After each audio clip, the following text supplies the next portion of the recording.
Lama betul tak buat video ni. Kita cerita pasal apa ni? Okey, Perodua D27A, Perodua Alza generasi baru. Rasanya kalau korang type je kat YouTube dah macam-macam dah video tentang Perodua Alza D27A ni. Tapi macam biasa, Joe Bashir kalau cerita, info mesti daripada sumber-sumber yang boleh dipercayai. Saya dengan CEO Perodua tu jiran kot. Kepada yang baru saja terjumpa channel otomotif yang paling sempoi ni, sudi sidilah tekan butang subscribe di bawah. Right? Jom.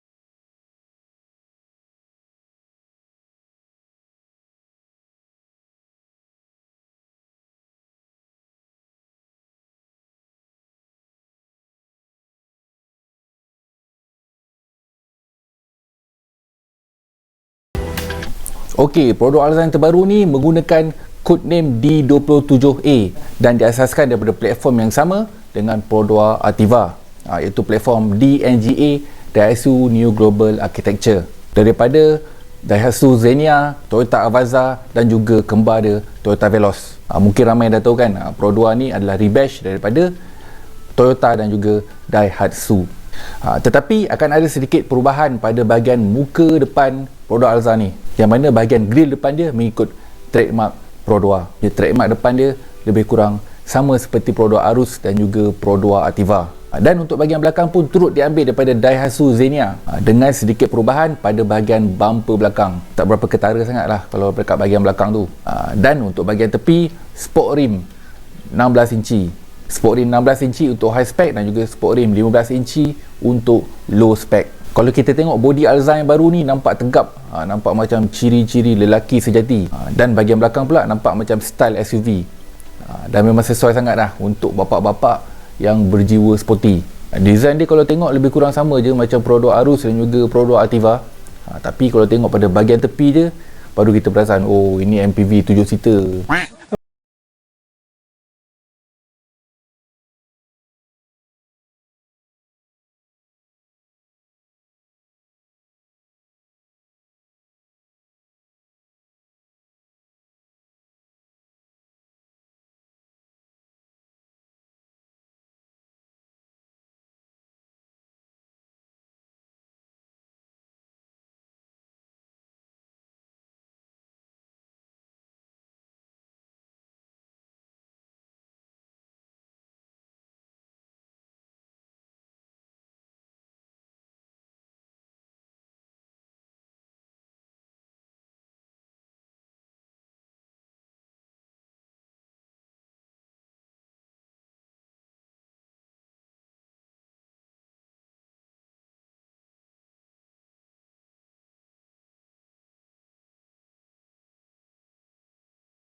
pada bulan 6 ni dan kereta akan dilancarkan sepenuhnya pada bulan 7 nanti. Harga kemungkinan daripada RM60,000 hingga ke RM70,000 Malaysia. Harga lebih kurang range Perodua Arus. Tetapi sama-samalah kita nantikan kemunculan Perodua Alza pada bulan Jun nanti. Dan saya pasti akan jadi orang yang pertama test dan juga review Perodua Alza ni. Jangan serius sangat. So, sama-samalah kita nantikan. Okey? Sekian saja dulu video ringkas saya untuk hari ini. Dan kepada yang baru saja terjumpa channel ni, silalah tekan butang subscribe. Lepas subscribe tu, tekan like, share kat kawan-kawan. Okey? Jumpa lagi. Assalamualaikum.